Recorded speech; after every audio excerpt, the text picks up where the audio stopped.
Okay, mga guys at, dito tayo.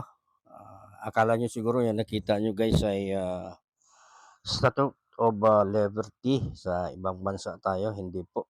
'Yan po ay, dito lang sa Pilipinas at, 'yan po ay nasa Jade Island Resort dito sa may, Kalumpit, Bulacan.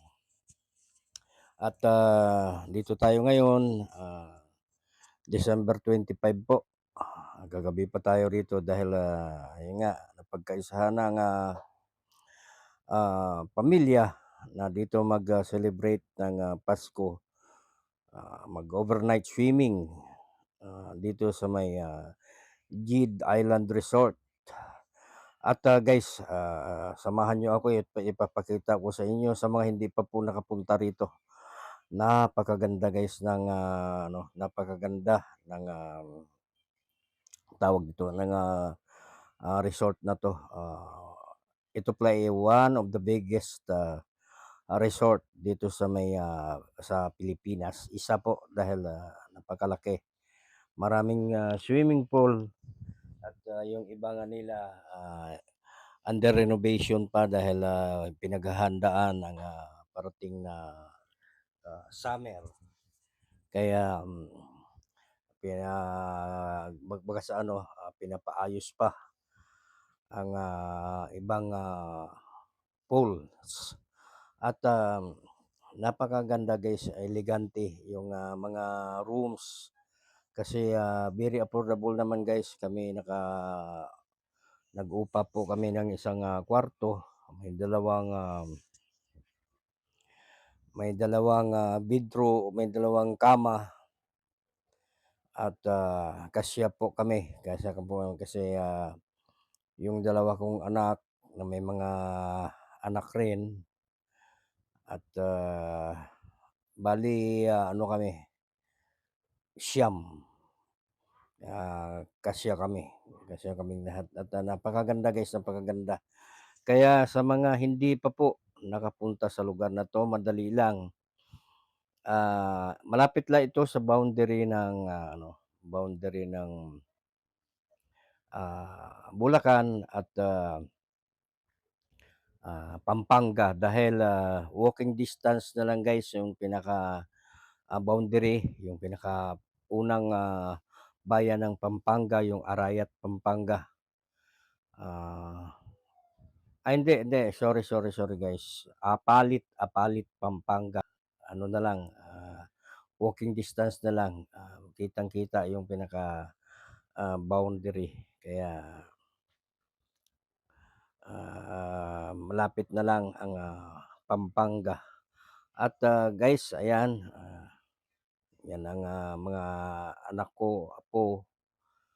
'Yan yung, medyo payat, ayan, medyo payat na sexy, anak ko 'yan. Yun, naka-orange naman 'yan ang misis ko. At, 'yan ang bunso kong anak, yung dalaga kong anak, yung isa at, yung, medyo payat, ayan ang, aking, apo. Kaya, baka sa ano, samahan niyo ako guys at, malibang kayo dahil napakaganda, napaka-elegante ng ambiance ng lugar na 'to. Napakasarap, lamig ng tubig, malinis, at saka napakarami guys, maraming cottage, maraming mga rooms kung, gusto niyo na mag-upa, masisiyahan kayo dahil, napaka-elegante ng mga kwarto nila.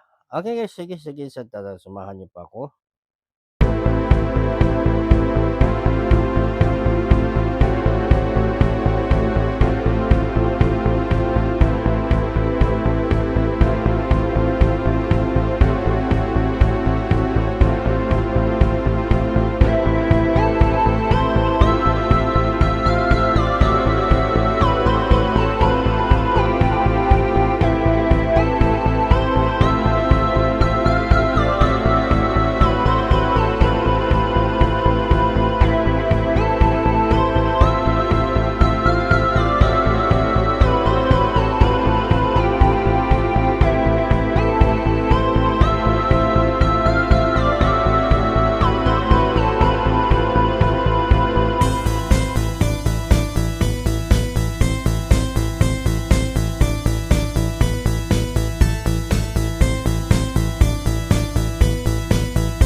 Okay guys, at hanggang dito na lang tayo.